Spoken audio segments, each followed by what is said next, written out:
Bonjour, il me fait plaisir de vous revoir pour une nouvelle émission d'Amour et Vie. Nous allons accueillir dans nos studios de la télévision communautaire de l'Érable à Plessisville, Marie-Josée Thibault, une missionnaire en Haïti.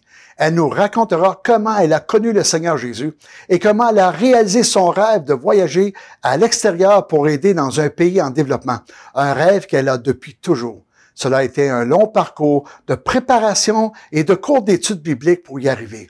Voici le témoignage de Marie-Josée Thibault. Marie-Josée, ça va bien? Ça va très bien, merci. Ouais, on a interviewé d'une autre émission ton mari. Oui. Et on a eu vraiment un bon temps.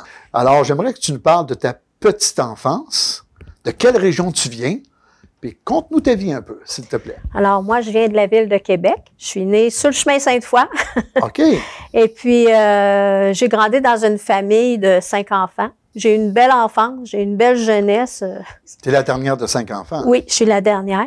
Donc, ta petite école se fait dans le quartier Sainte-Foy de Québec. Oui, c'est dans Sainte-Foy. J'ai fait de la maternelle à la 6e année. OK. Et à la 6e année, on a déménagé dans le nord de Charlebourg, pour ceux qui connaissent un petit peu Québec, au lac Saint-Charles. On a déménagé et mon père, on avait un chalet là. Et quand j'ai eu 12 ans, on a décidé qu'on bâtissait la maison au lac. Il nous a demandé si ça nous intéressait, puis nous, on aimait tellement le lac qu'on a dit oui, on veut s'en aller là. Alors, à l'âge de 12 ans, à ma 6e année, à la fin de ma 6e année, je suis déménagée au lac Saint-Charles. OK. Maintenant, c'est un changement de cap. Là, tu pars même si c'est prêt pour nous autres quand on regarde sur la carte, mais ça veut dire que tu vas avoir de nouveaux amis, tu vas rentrer dans une école secondaire où tu n'as aucun ami, là. Oui. Puis, ça a fait mon affaire. Parce que quand j'étais au primaire, j'étais une petite fille très douce, très tranquille, pas de chamaillage, un peu que les gens abusaient sur moi. OK. Et de l'intimidation aussi. C'était bonasse. Oui, exactement. Okay. J'étais la petite bonasse qu'on pouvait faire des choses là que on n'aurait pas trop de trouble avec elle. On va rire puis on va se faire du fun avec elle. Okay. Des prises de judo, puis toutes sortes de choses comme ça. Okay. Je m'en allais à la maison, puis ils pratiquaient leur judo sur moi, puis moi, moi, j'étais la petite fille gentille, là, alors j'ai trouvé ça assez difficile, surtout vers la fin de mon élémentaire. Ça arrivait quand on vieillissait un petit peu, là, vers 11-12 ans, là, les gens. Et puis, quand on est déménagé, moi, j'étais très contente, et je m'étais dit, je rentre dans un nouveau secondaire, et je ne vivrai plus l'intimidation. Okay. J'ai décidé de dire, c'était comme si je m'étais mis une défensive.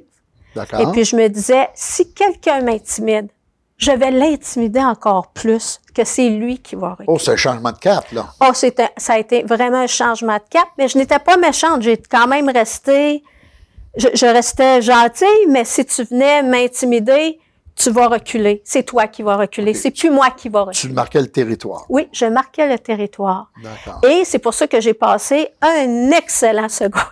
OK. Les gens m'appréciaient et j'étais une fille un peu caméléon. Je pouvais m'entendre aussi bien avec celles qui étaient intellectos, qui allaient venir, même il y en a là-dedans que je connais qui sont devenus médecins et tout, que le gars du rock and roll. Fait que j'étais très caméléon, je me sentais bien avec tous les gens.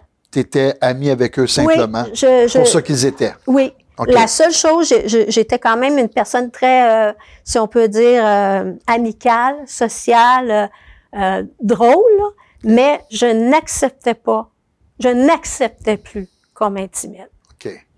Mais tu n'intimidais pas les autres? Non, non, pas du tout. Au contraire, j'avais tendance à prendre soin de ceux qu'on intimidait. Et donc, une famille moyenne, dans un quartier moyen. Oui. Et là, tu arrives à l'âge adulte. Qu'est-ce qui se passe à l'âge adulte? À l'âge adulte, je vais au cégep. OK.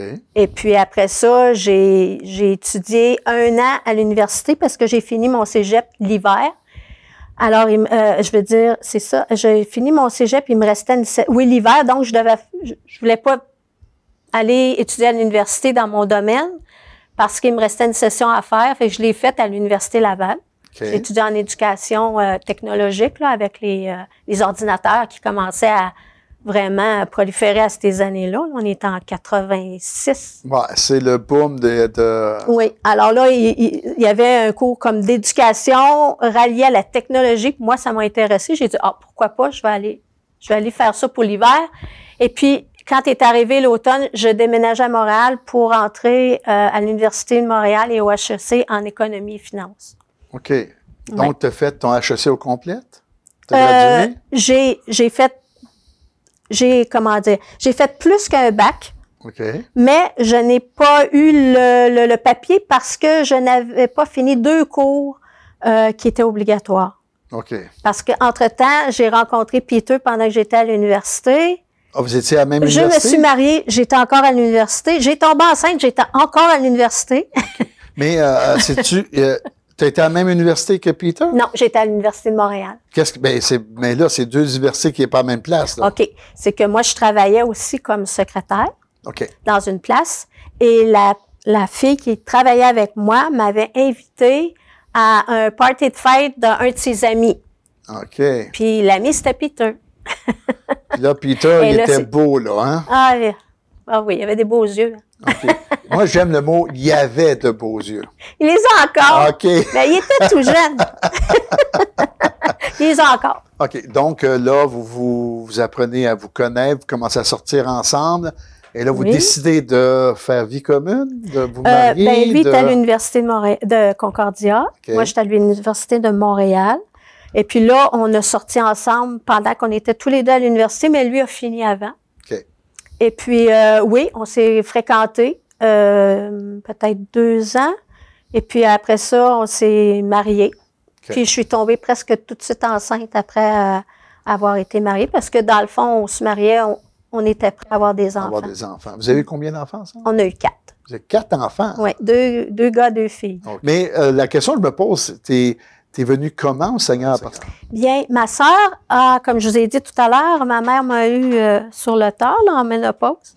Elle avait 43 ans. Donc, ma sœur avait 21 ans de différence avec moi. OK. Et puis, elle a donné sa vie, j'étais adolescente, elle a donné sa vie au Seigneur, elle avait 30 quelques années, là. OK. Et puis, quand elle venait à la maison pour visiter papa, maman, ben, elle parlait toujours du Seigneur. Puis moi, j'aimais me mettre dans un petit coin puis de l'écouter. J'étais pas prête à donner ma vie, mais je l'écoutais. Puis je trouvais ça intéressant, ce qu'elle disait. Puis, fait que même une fois, mes parents sont partis, puis j'ai été vivre chez elle pour une fin de semaine, là. Puis elle a dit, je vais t'amener à mon église. Puis j'avais trouvé ça très intéressant. Okay. Et j'étais ouverte à ça. Ce qui m'emmène à ce moment-ci à te demander le verset, Romains 8, 28, qui va apparaître à l'écran de nos éditeurs, qui nous dit quoi? Oui, c'est du reste, tout concourt au bien de ceux qui aiment Dieu et de ceux qui sont appelés à accomplir ses desseins. À le suivre. En gros, à le suivre. Okay. Et puis, j'ai beaucoup aimé ce verset dans ma jeune vie chrétienne. Okay. Parce que ça me amenait à toujours m'appuyer sur Dieu, quoi qu'il arrive. D'accord. C'était de regarder à Dieu, pas à l'homme. C'était, papa, tu es vraiment au contrôle de ma vie. Puis peu importe qu'est-ce qui arrive, tu vas m'aider, tu vas m'appuyer, puis tu permettras pas rien pour me détruire. C'est ça, moi je décide à l'église, Peter me vient, on va à la cellule de prière des agents de la paix parce que mon beau-frère était un policier. Okay. Et chez lui, se passait la prière des agents de la paix tous les mardis, je crois. Okay. Et puis là, on a commencé à aller là. Puis il y a eu, après ça, un rassemblement jeunesse avec un pasteur de New York, celui qui a remplacé David Wickerson. À ce moment-là, il était à Toronto, puis il venait faire la jeunesse. On est partis ensemble. Puis là, moi, j'ai vraiment été appelée de Dieu à avancer. Puis j'ai dit, Seigneur, j'ai dit, avec mon mari. J'ai dit, si tu veux que j'avance, si tu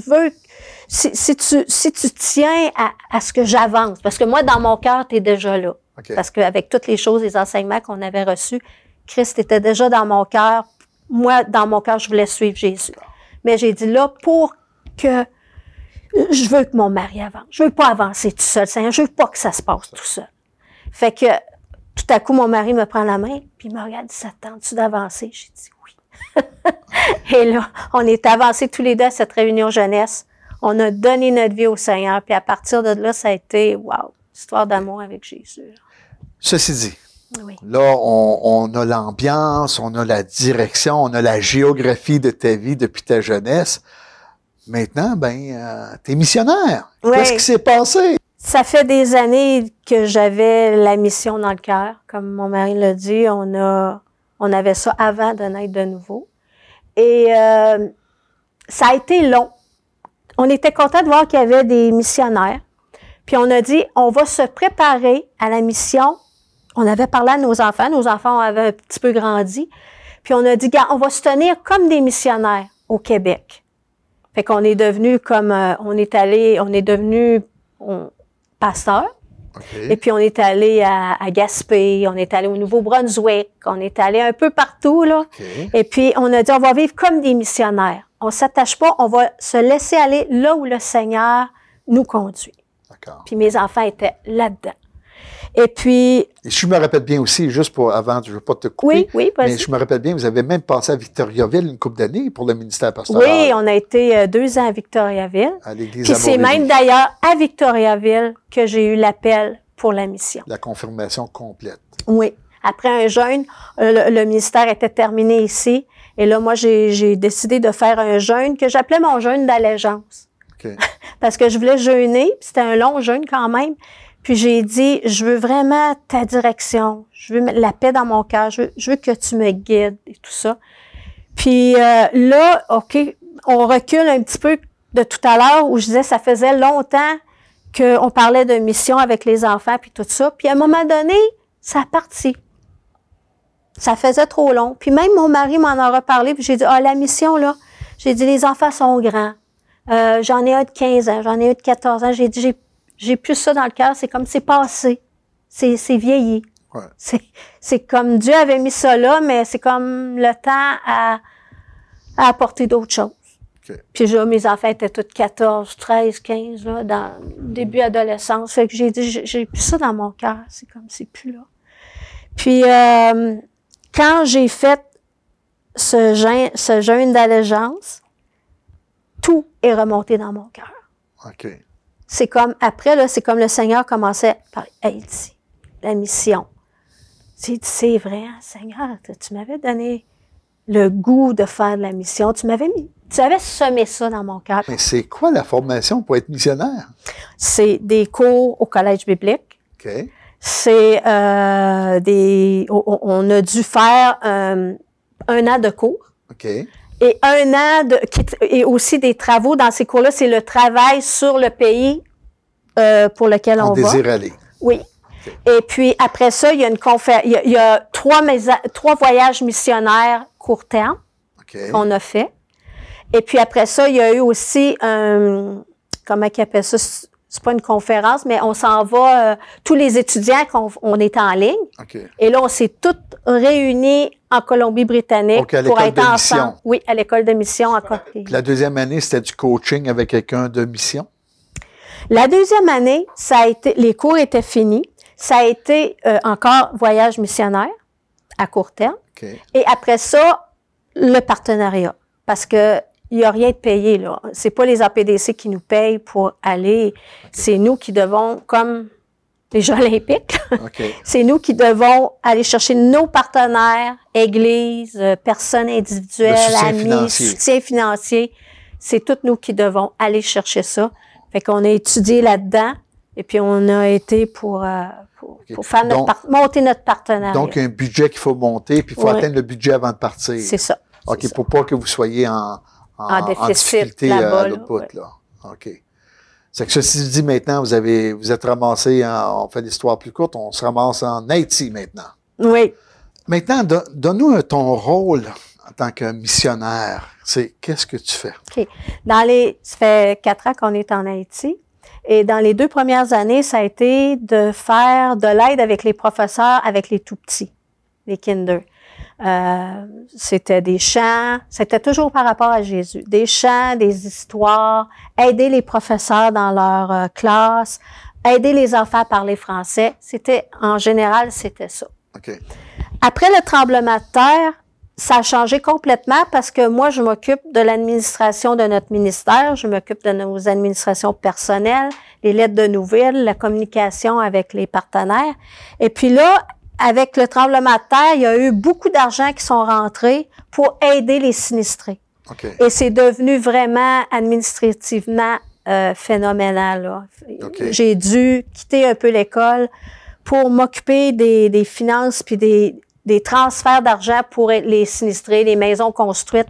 Tout ça devait être écrit. Tout ça doit être aussi envoyé au Canada pour savoir qu'est-ce que vous avez fait avec l'argent, qu'est-ce qui a été construit. La traçabilité des dépenses. Oui, c'est ça. Et okay. C'est colossal parce qu'il y a des rapports à faire, il y a des calculs à faire, il y a des factures à envoyer, des reçus à recevoir. Et c'était. Puis les écoles étaient fermées parce que le tremblement de terre avait fermé les écoles. Puis après ça, il y a eu la montée du gaz qui a été 3 à 4 fois le prix.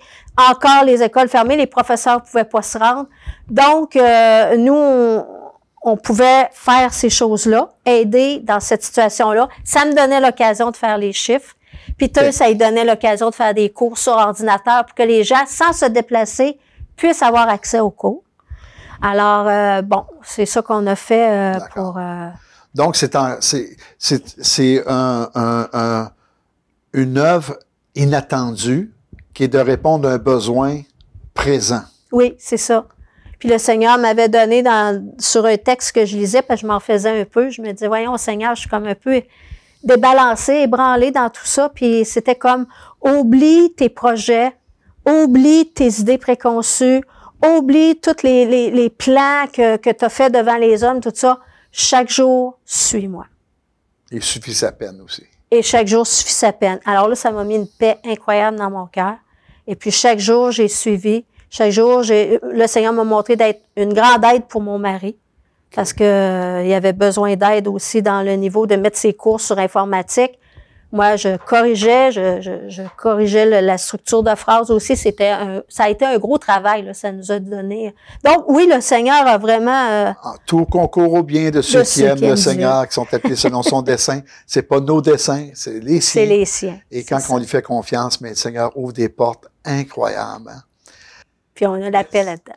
Le chant, il manque un peu de temps, mais le chant que tu as choisi, qui est J'irai, de Luc Dumont.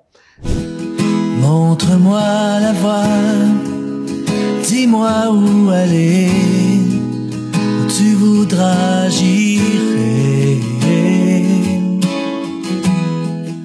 Si tu ouvres la porte, celle qu'on ne peut fermer, si tu es là, j'irai. Montre-moi la voie, dis-moi où aller, où tu voudras, j'irai. Si tu ouvres la porte, c'est qu'on ne peut fermer, si tu es là, j'irai. Donne-moi le courage de quitter mon rivage et de marcher sur tes eaux.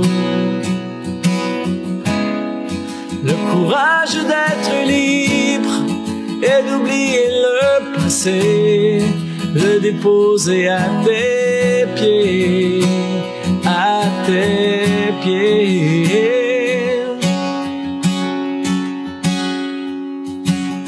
Donne-moi le courage de quitter mon rivage et de marcher sur tes eaux. Wow. C'est vraiment ta vie. Ce qui me touche dans ce chant. Ben, merci de ton témoignage. Merci, chers auditeurs, de nous avoir suivis avec ce témoignage Marie-Josée. Nous avons bien entendu Marie-Josée Thibault, une femme qui a consacré ces dernières années à aider la population d'Haïti avec son mari pasteur. Elle a appuyé des projets pour bâtir des maisons, donner de l'éducation aux enfants et emmener des dons canadiens pour les Haïtiens. Le Seigneur Jésus peut toucher nos vies de différentes manières pour devenir un instrument de bénédiction aux personnes partout dans le monde. Je voudrais prier maintenant pour vous. Seigneur Jésus, je te prie de nous encourager par ce témoignage qu'on peut faire au-delà de qu'est-ce qu'on est capable de comprendre et de faire. Tu permets par les dons que nous offrons pour les différents pays, et particulièrement Haïti, que ces dons puissent aider la population à se relever au travers des difficultés qu'ils vivent par ces personnes qui sont missionnaires, telles Marie-Josée, pour bénir la population. Permets que nos cœurs s'ouvrent à toi et que son témoignage permette aussi, nous, de te découvrir comme elle l'a découvert, ta personne en elle, au nom de Jésus. Amen.